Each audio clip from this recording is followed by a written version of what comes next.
ஓம் நமச்சிவாய. 63 நாயன்மார்களில் முக்கியமான ஒரு நாயன்மாரை பற்றி இன்றைக்கி பார்க்கலாமா?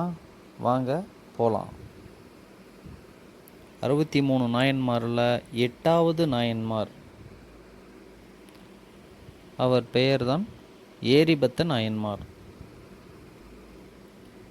இவருக்கு ஏன் இந்த பெயர் வந்துச்சு, இவர் அப்படி என்ன பண்ணார், இவருடைய கதை என்ன அப்படிங்கிறத நம்ம விரிவாக்கமாக பார்க்கலாம். வாங்க இவருடைய பிறப்பு மற்றும் பின்னணியை பார்ப்போம்.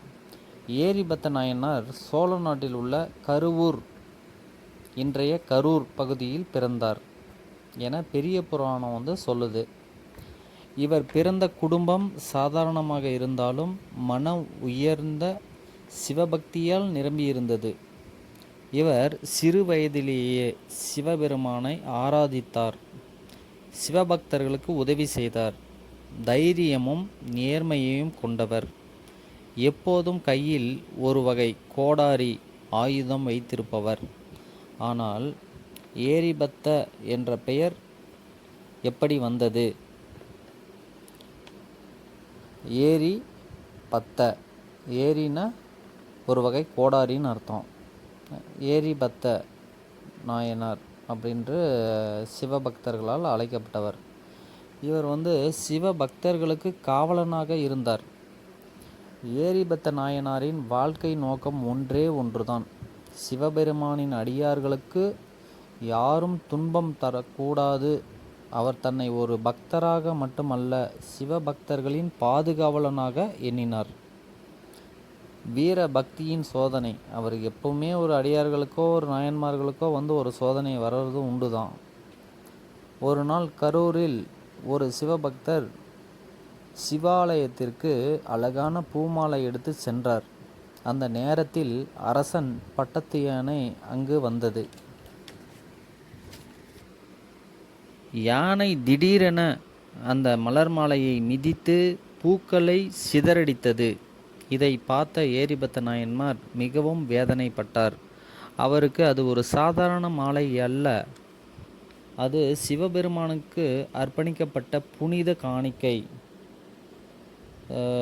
உடனே நம்ம ஏரிபத்த நாயனாருக்கு கோபம் வந்தது. ஒரு கோபம்னா ஒரு ஆக்ரோஷமாக இருந்தார். யானையை தாக்கினார். யானை பாகனையும் கொன்றார். இது கோபத்தின் செயல் அல்ல, அவரது மனதில் இருந்த பக்தியின் தீவிரம். அரசனுக்கு இந்த விஷயம் தெரிய வரவே அரசன் கோபத்துடன் அங்கு வந்தார்.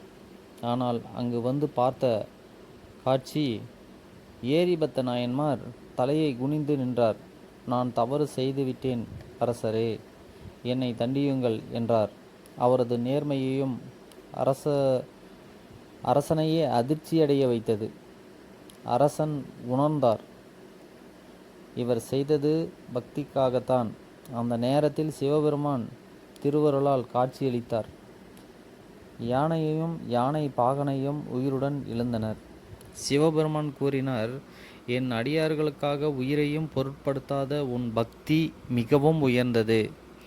ஏரிபத்த நாயன்மாருக்கு சிவலோக பதவி அளிக்கப்பட்டது. பக்தி என்பது உண்மையான அர்ப்பணிப்பு.